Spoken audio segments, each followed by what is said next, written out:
sama bokk internet yi di leen di dalatuwaat fii ci seen plateau Sédhiou 24 am mbégteel tey di teewaat suñu benn ndaw jeune professeur d'histoire et géographie Mamadou Lamine Sané fii ci seen émission invité du jour.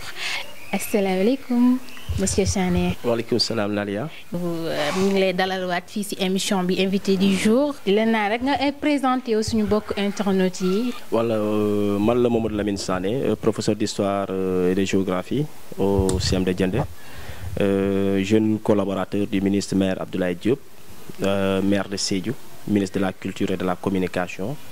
di leen ne man maa kontaan ci seen dalal bi. Merci beaucoup monsieur Sané. dañoo constaté fii Sédhiou y a un problème d'emploi des jeunes yu bëri nekkuñu di liggéey ba xam monsieur le maire Abdoulaye Diop mu ngi poser ay actions pour accompagner jeunes yooyu xam ne duñu liggéey. Bon, tout d'abord maa ngi leen di remercier et je pense que initiative bu baax la aujourd'hui jeunes yi exprimé wu à travers Sédhiou 24. L'emploi des jeunes est un problème, il faut le reconnaître, mais il est en train de faire des efforts. Aujourd'hui, vous partez à la mairie de Sédhiou, vous allez trouver des jeunes dans d'autres structures, même chose. Au niveau des ministères, même chose. Et il y a des jeunes qui sont en train d'être formés, qui ont reçu des formations. Vous savez, la meilleure façon d'aider une personne, c'est lui donner des formations. Donc, am na jeunes yu bëri étudiants yu bëri am nañ formation waaye plus d'une centaine ñoo xamante ne am nañ formé wu. Donc ça leur ouvre les portes de l'emploi quoi. ba xam formation yooyu doy na rek parce que def formation ba pare tamit doo am liggéey fléau la. waaw loolu mooy problématique emploi au Sénégal mais je pense que suñ la fayee les formations je pense qu'on a fait presque 50% du chemin à parcourir pour avoir un emploi. Donc comme le disent les gens, surtout le président de la République, on crée les conditions d'employabilité et nu ñuy mënee tax ba jeunesse bi mën a jot ci liggéey. doo mën a am amoo diplôme amoo benn professionnalisme ñu jox la liggéey. Monsieur le maire Abdoulaye Diop loolu la gis mu ne xaaral li ma gis nii Sédhiou problème de formation la mu jël ay étudiants yoo xamante ne man ñoo xamante ne nekkul ñoon sax étudiant dañ leen dàqoon jëlaat leen dugal leen fay leen formation looloo fi amoon. Et on a plus d'une centaine ñoo xamante ne ils ont bénéficié de ces formations là dans des écoles de formation à Dakar et ailleurs. Léegi souhaitons que certaines structures d'accepter aussi nos jeunes là. C'est le souhait de tout le monde que ces jeunes là soient pris et soient vraiment mis dans le monde de l'emploi. Donc c'est ça lu ma mën a wax ci loolu. Parce que la question de l'emploi aussi pose problème, c'est une problématique mondiale aussi. yaakaaroon ni manque infrastructure yi tamit ci la bokk parce que boo gisee Sédhiou amul usine te jeunes yi bu ñu leen formé bu ñu naree dem Dakar tout est centralisé là-bas donc du coup foofu tamit am na ñi xam ne dañuy jàng ba am seen diplôme duñu am liggéey yaakaaroon ni fii nii bu ñu créé fii emploi fii Sédhiou jéem a accompagner jeunes yi di leen di financer dina tax ñu gën a fas jom quoi. waaw ça loolu Lalia c'est progressif quoi. On est en train de créer ce qu'on appelle des zones industrielles. Je pense que on arrivera à un certain moment boo xamante ne ñi dinañ duñu déplacé wu duñu soxla déplacé wu mais Sédhiou fu mu jógee moo sori donc du tic au tac mënoo jóge ci lii nga ne waaw voilà dañ ci réussir forcément du mën a nekk. Sédhiou on a raté 60 ans par rapport aux autres régions et en moins de 7 ans on a pu rattraper presque 60 ans. Maintenant la problématique des entreprises et autres là dañuy xool entreprise tamit dañuy xool lu ñu leen di arranger mais le maire Abdoulaye Diop avec ses connaissances avec son leadership est en train de faire de telle sorte que d'attirer les gens vers Sédhiou. Et Sédhiou, c'est une région nouvelle. Il ne faut pas l'oublier. Donc cette région nouvelle-là, il y a des ONG qui sont là. Pourquoi les ONG viennent dans Sédhiou? C'est parce qu'il y a une nouvelle dynamique. Et ce nouvelle dynamique-là, c'est parce que on a su croire qu'on a des potentialités à développer. Maintenant, on a besoin de structures d'accompagnement. Structures d'accompagnement, ils sont là. Il y a des ONG qui sont en train de financer des jeunes. ci wàllu jeunes yi tamit du ñu jàng rek lañ lay financer. parce que dama gis ne récemment il y a des jeunes qui se lèvent sur dire que genre ils n'ont pas de travail et la mairie ou bien l'État ne les accompagne pas dans ce qu'ils font et tout. Voilà, donc c'est vrai, mairie compétence am tey lu mën def mooy accompagner jeunes yi. On a beaucoup d'estime envers notre jeunesse. Nous nous aimons entre nous, malgré nos divergences, et nous voulons faire plus. Et le maire Abdoulaye Diop n'est pas du genre à faire ce qu'on appelle des privilégiés à des gens. Non, ou bien à ces jeunes du parti. Non. Il a aidé des gens qu'il ne connaît même pas, qui ne sont pas du parti, et qui vraiment travaillent pour la communauté. Donc, si vous regardez bien, ici à Sédhiou, il y a des gens qui n'ont pas de diplôme, mais qui ont reçu des financements. Les femmes aussi, même chose. Il y a beaucoup de financements qui sont sortis. Et sur le côté social, je veux dire que le maire Abdoulaye Diop a beaucoup fait. Sédhiou, vous savez, c'est une région très pauvre. Très pauvre. Il a trouvé Sédhiou à un niveau très faible. On est sorti du gouffre. On est sorti du gouffre. Et aujourd'hui, c'est normal que la jeunesse hausse le ton. Parce qu'on n'a jamais imaginé avoir ces choses-là ici. Donc, cette ambition démesurée, voilà, je comprends. Mais il faut que les gens soient un petit peu compréhensibles par rapport à nos revenus aussi de la municipalité. Monsieur Sané, dogguma la. Parlant de pauvreté, il y a des égouts qui disent que la partie maire bi dañuy profiter ci pauvreté boobu di jéem a dup ci suñu maman yi di leen di jéem a ci yooyu lañ leen di jëndee quoi xam nga nit moom bu amul lu muy lekk léeg-léeg boo ko nekkaay. Non mais bon, vous savez hein, fii les gens sont très conscients du kenn mënul jënd kenn fii Sédhiou mooy dëkk boo xamante ne nit ñi dañoo yeewu ah xam nañ fu ñu jëm xam nañ fu ñu teg tànk c'est à comprendre. Tey il faut reconnaître ñun suñu dëkk il y a de cela 10 ans 15 ans ñu bëri duñ fi bëri mais regardez cette explosion démographique boo xamante ne yoo xam nit ñi xalaatuñu sax tabaxoon fii nit ñi ñooñu ñu ngi tabax fii. C'est parce que ils ont pu comprendre que le maire a pu changer la ville. Le visage de la ville a changé et ça va venir un petit peu. Tout n'est pas rose. Tout n'est pas rose. Il faut l'admettre. Mais il a fait quand même des efforts qu'il faut reconnaître. Oui. léegi yow tey bu dee am na message booy lancer jeunes yi loolu ngeen di wax tey. Je demande à la jeunesse d'être vraiment patiente et vraiment pas trop tolérant, mais d'être compréhensible et aller à la quête du savoir et aller à la quête de ce qu'on va amener chez nous et chez soi. Parce qu'aujourd'hui, la jeunesse n'est pas un bouclier. Il ne faut pas que la jeunesse se transforme en bouclier pour certains hommes politiques. Ni taxaw ci kanam keneen pour daaneel keneen. Non, nit ñi comprendre nañ léegi. Cette politique de développement là moo fi nekk léegi nekkuñu di politique tey dañoo xool ni jeunesse mooy la part la plus importante de notre société. Cette jeunesse là doit être consciente que son avenir est dans ses mains. Aujourd'hui, je vous dis, je suis professeur d'histoire et de géographie, mais j'ai mon champ d'arachide. Et pourtant, il y a beaucoup de jeunes qui sont là, et qui ne travaillent pas, mais qui ne font rien. Alors, nous avons la nature pour l'exploiter. léegi da ngaa bëgg a wax jeunesse yi ñuy jéem a dem ci agriculture bi wala ñuy def beneen kii parce que dañuy gis la plupart des jeunes ne font rien dañuy jëg ci toog.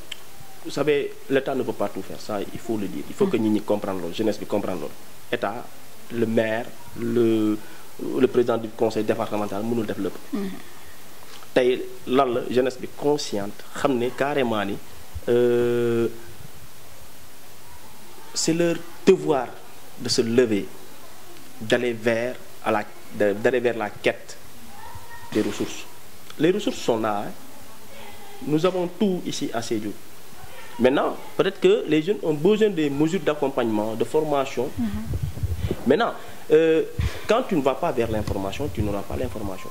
Mais moi, ce que je préconise et ce que je demande à mes camarades jeunes, c'est de croire en eux-mêmes, croire à la capacité que le maire est en train de faire, mais aussi, si le pays va mal, ou bien si Sédhiou va mal, la jeunesse a une part de responsabilité.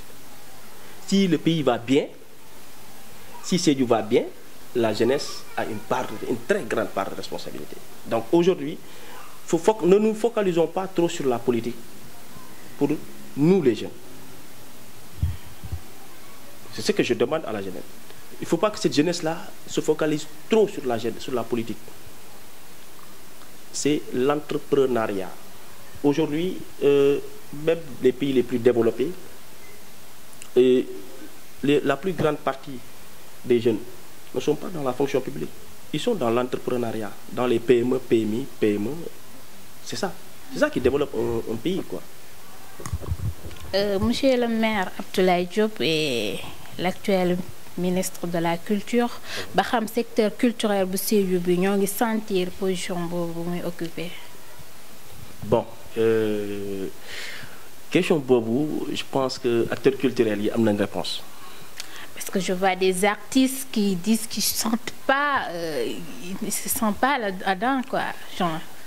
Ouais, bon, c'est leur point de vue, Lalia. Aujourd'hui, on ne peut pas être du même camp ou bien de la même position. Mais ce qui est sûr, c'est que la majeure partie se sentent culturellement avec le ministre de la Culture, Abdoulaye Diop. Parce que pourquoi? Tout ce qui est projet, programme, est immédiatement recentré au niveau de Sédhiou pour que ceux qui en ont le profil puissent bénéficier, ceux qui en ont la chance puissent bénéficier. Maintenant, ceux qui parlent, c'est ceux-là qui n'ont pas eu la chance d'avoir quelque chose. Et quels sont les actes qu'il a posés pour ces artistes? Ben, vous l'avez vu avec la pandémie, cette résilience-là, l'aide qu'on a apportée aux artistes. Il y a beaucoup d'actions qui ne sont même pas révélées du moins, et qui c'est par sa propre personne, des initiatives personnelles, moo jël initiative personnelle mu ne damay dimbali diw artiste te ñu bëree yëguñu ko loolu politique la boo xamante ne moom da koy wax. Mais est-ce que aide boobu artistes yi ñoo ngi ci sentir seen bopp? C'est sûr, c'est sûr. Tout récemment, les artistes plasticiens, ils sont partis à Dakar, ils ont récupéré ce qu'ils devraient récupérer. Et ils ont partagé ça équitablement? Je pense. Il n'y a pas eu de bruit. Ok. Et puis, il y a une chose. Là, il y a beaucoup d'artistes ne se sont pas formalisés. C'est-à-dire qu'il y a un papier pour l'air, pour l'État est financé. C'est ça le problème aussi de Sédhiou. Beaucoup de structures ne sont pas formelles. Pour financer une structure, il faut être formel. Par exemple, aujourd'hui, pour que Sédhiou 24 puisse avoir un financement, il faut que Sédhiou 24 puisse avoir des papiers légaux du moins. Monsieur Sané, est-ce qu'il y a possibilité de collaboration entre les leaders politiques et le maire, monsieur Abdoulaye Diop, pour l'émergence de Sédhiou?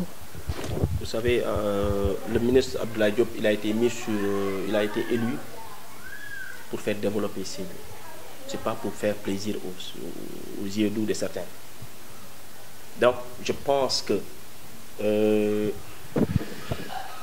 les leaders là, ils sont venus, ils ont posé des actes,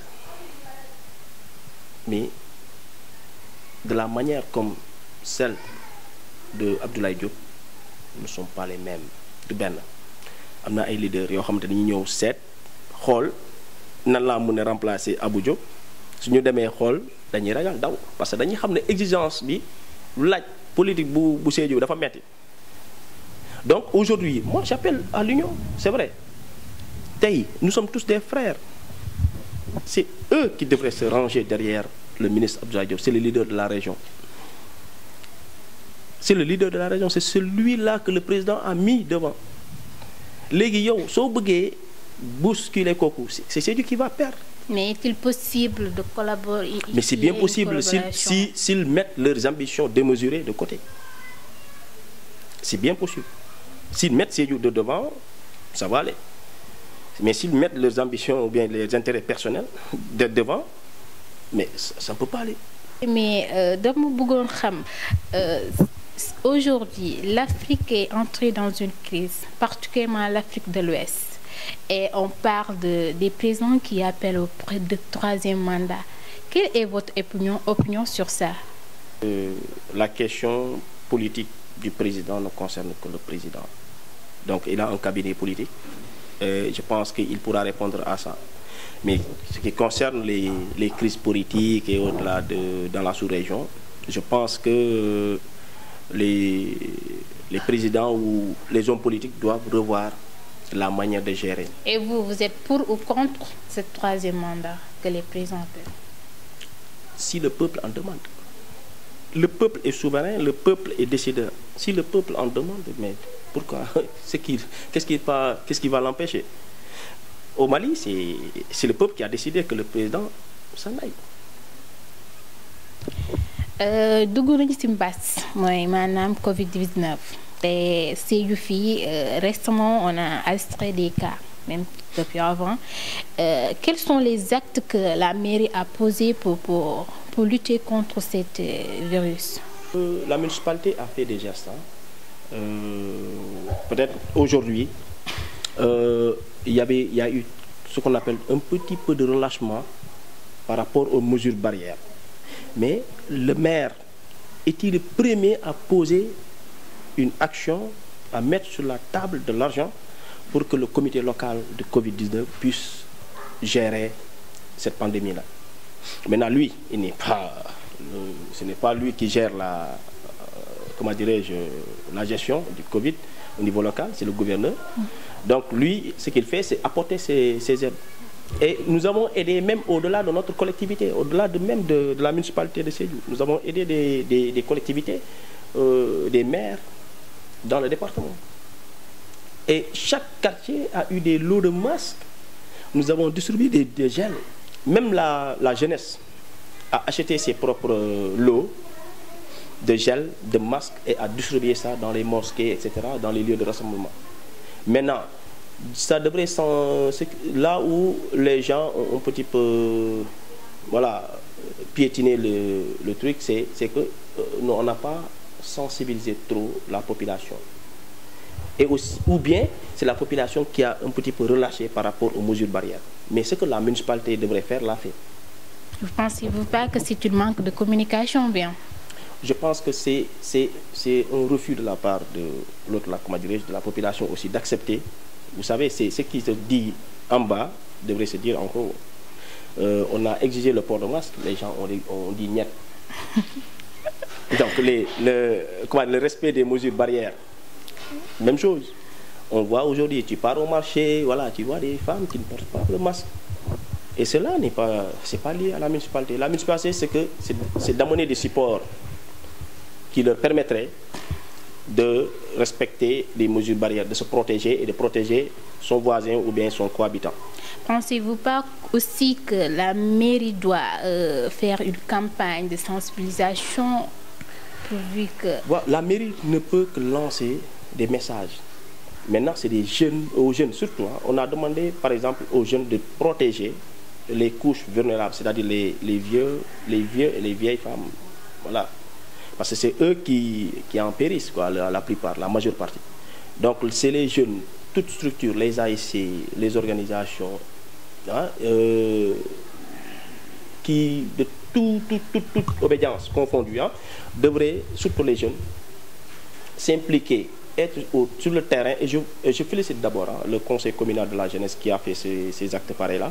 Et je félicite aussi des gens de l'opposition, des jeunes de l'opposition qui ont sorti leurs moyens et qui ont fait un geste par rapport à la protection et aux mesures barrières. contre la Covid-19. Et cela, c'est des gestes à saluer. Parce que cette pandémie n'est pas une pandémie politique. C'est une pandémie dont on lutte contre. Donc, c'est un ennemi commun. Donc, on devait s'associer et lutter contre la Covid et barrer la route à cette maladie qui est en train de vraiment, qui a freiné nos activités et qui a freiné l'économie mondiale et l'économie de Sédhiou. Nous qui aspirons à émerger, donc ça nous a tout bloqué. Et quel est le message fort que vous lancez à la population sédhioise? Le message fort que je lance à la population sédhioise, c'est que je leur demande vraiment d'être patient. Le maire Abdoulaye Diop est en train de faire un travail colossal à la tête de cette municipalité. Abdoulaye Diop n'est pas du genre des politiciens anciens. On est dans l'action, on n'est pas dans la publicité. Aujourd'hui, ce qui a été déjà réalisé, ceux qui sont déjà réalisés, mais les réalisations qui viendront, je pense que Sédhiou se verra bien dans le lot des villes émergentes. Et donc, je pense et je lance un appel à la population de leur demander d'être unis, surtout les jeunes. Pas de jalousie, pas de méchanceté. Les jeunes, je vous demande d'être solidaires, d'être unis et que les gens enlèvent un petit peu cette jalousie d'eux et de cette méchanceté d'eux. Parce qu'aujourd'hui, si les gens se lèvent pour faire de la politique, ce n'est pas pour eux-mêmes, c'est pour Sédhiou. Et si Sédhiou est notre dénominateur commun, je pense que nous pouvons y arriver. Mais si Sédhiou n'est pas notre dénominateur commun, nous n'y arriverons pas. Et ça, c'est sûr. Aujourd'hui, à beau faire des efforts, Abou, il va faire des efforts. Il va partir à Dakar, revenir, faire des efforts, amener des projets, programmes. Mais si il y a une division et que les gens n'ont pas les mêmes priorités, ils risquent de bouleverser la conscience des gens. Et nous n'aurons pas les mêmes objectifs. Et quand nous n'aurons pas les mêmes objectifs, nous n'allons pas atteindre nos objectifs. Récemment, on a invité un jeune sédhiois et il nous a parlé que la jeunesse sédhioise fait de la prostitution politique. Le mot est un peu lourd, mais il veut faire comprendre que les jeunes entrent dans la politique juste parce qu'il y a quelque chose à en avoir en retour. Qu'en pensez-vous de cela? S'il le dit, il en fait partie. Parce que moi, ce mot-là, je ne vais pas le prononcer pour respect à des gens, pour respect aux jeunes, pour respect à la population. Je pense que si lui, il le dit, il le sait peut-être. Moi, je ne sais pas, je ne connais pas ce mot-là. Moi, en tant que jeune leader, je suis autonome, je travaille, j'ai mon emploi. Je soutiens un programme, un projet politique de M. Abdoulaye Diop. On n'est pas là à quémander.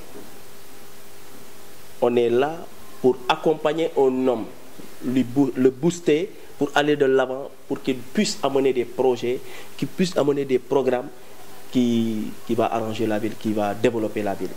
Mais maintenant, s'il parle de, je ne sais pas, de ce terme, j'ai honte même de le dire, peut-être que lui, il en est un, puisqu'il a travaillé avec le maire.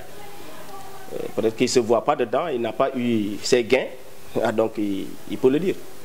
C'est-à-dire ses gains? Peut-être qu'il a... Il dit que c'est... Ce mot, je ne peux pas le dire. Peut-être que lui, il en est. C'est celui qui fait 1, 2, 3, 4, il quitte un leader à un autre. Je pense que c'est ce gars-là, c'est ça.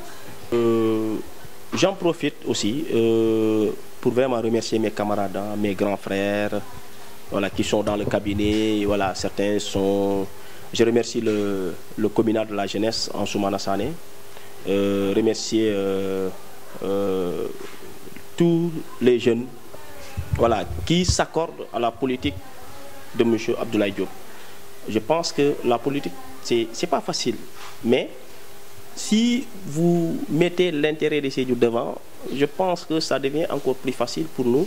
Et alhamdoulilah, moi, j'ai pas ce problème-là avec les gens, avec les opposants. Parce que, vous savez, quand vous discutez de l'intérêt général, vous n'avez pas besoin de vous chamailler. Et tout n'est pas rose. Hein. Je demande à tous mes camarades d'ouvrir les débats. C'est pas une fin en soi. Ouvrir les débats et discuter avec les gens. Ce qui est possible de faire, on le fera. Ce qui ne peut pas être dans l'impossible aussi. Hein. Voilà. Il faut dire que tout n'est pas rose aussi. On reconnaît, tout n'est pas rose. Et on veut que vraiment le président nous donne encore la deuxième phase. Nous lançons cet appel au président de la République de nous donner cette deuxième phase de Promoville qui permettra à la ville de Sédhiou d'être la plus belle ville de Sédhiou. Et aujourd'hui, nous sommes la ville la plus propre aussi. Hein. Vous constaterez avec moi que les agents que le maire Abdoulaye Diop a pris font chaque jour du nettoiement. Et il y a un camion de ramassage d'ordures qui est là, qui passe dans tous les quartiers de Sédhiou. Et ce qui est rare, ce qui est inhabituel à Sédhiou. Donc je pense que c'est à remercier. Aujourd'hui, je remercie mes parents, je remercie mes amis, remercier, comment dirais-je, le ministre maire Abdoulaye Diop, remercier aussi mon grand frère, hein, je le dirai, je vais le dire, hein, monsieur Ansoumana Sané, chargé des relations extérieures au COSEC, et remercier surtout aussi le secrétaire municipal qui n'a ménagé aucun effort, qui travaille avec les jeunes. Remercier tous les jeunes de Sédhiou. Nous ne sommes pas divisés, nous avons juste des positions. Mais nous avons qu'un seul dénominateur commun, c'est le développement de Sédhiou. Et je terminerai par remercier Sédhiou 24. Nos encouragements. Et Inch'Allah, je pense que nous aurons une télé qui va partir au-delà du numérique. Hein. Donc, du courage, c'est pas facile. Le métier de journalisme est très difficile, et surtout la télé. Et remercier vraiment Lalia. C'est que je vous ai fatigué. Hein, et c'est pas facile. Hein. Et surtout, c'est ça mes derniers mots. Et surtout, je lance un appel. La pandémie n'est pas partie. Il y a encore des cas. Je pense que je peux leur montrer, c'est porter nos masques. Il faut portons nos masques, chers jeunes. Vous pouvez le dire en manding. Voilà. Mbadi maninkul mbal tentula mbal jayla. Namera bi mba Sédhiou 24 ngol kontan na mbe tentula mbe jayla et namera nga doué fana. Et commencé à ñam yeke télébati. Ah, yeke télébati parce que bi ni yeke télébati mol ba Sédhiou la fala. Ten be ben fon jele jele. Donc je pense que anini sa samba kering un tel jeune nanta message kendo le tamindi la. O message kendo wala mundi. Nin tata dawada mu yanka fo bije. Nganda masko do. Nim fotata janim ba dunna sol ko non wala ndimal be mala wala ndo mañul be mutala ngambulo ku fay senia. Et je pense que ni jeune ye combat sika ni maladie abat bola janne carrément. Et les médias jouent un rôle très très important. Namere nante lamoy la lefana mul fana ka diam ñe lamoy bi asa mo be mutano moment doit mais namere na tara nga kuol ñaato ta wala fana fi siata ko na bulata mol sin ko to fana ay na liya mol ko et je wala na diamoti alina maskol city na maskol nal solata la alta municipalité te mairie wadi la ah nal solta maskol ni ma yalon ko maskol table ni tata municipalité feje municipalité mairie to ibadi la le nal tata centre de santé to nal ko maskol to ibadi la le na mere bi maskol formancière 100 francs 200 francs e ke sotale maskol mo yalla ke coulé na mere bi masque jamale dita ni Sédhiou ko dul dije mo yalon ko masque tambalari bul sañ mais bu kado na mere nang mol nantal nak mol ken maskol do parce que ni sa sabi abasi abay ni sa de ko no jan ah mba douala mobe mba ko boy de la dia mo man dia mbal danila na diamo tombe asina débordé wala kudo foje mu yalon ko manya na fol ali hakko bondi ni diamo man dia ha alma solo siman jati ken dane feruna mul dun tani sankuto fu kono alma solo siman jati ken dane feruna mba seju kol be danila ye doa molé ye doa abdullah diop ye na doa seju fon alma nga ta na ta nyaato alma seju ke moy mo be la ferindu bi nimbo politiko kala mbo politiko kala parce que laftale seju eta nyaato mbo politiko la parce que laftale seju banu nyami ay changer bi man ta politiko la pour ken na posol fande bi nte fon pa bi sane nte moto ken do fon tente bul voilà donc nsitano nga fo monsieur le maire moto ken do lafton la sagné awa asa keno mais comme on a fait chaque fois, mettez l'intérêt de Sédhiou devant. Un jour viendra, vous serez récompensé. Et je pense que tout jeune doit avoir cet esprit-là en tête. Mais aussi le respect. Le respect. Respectons-nous.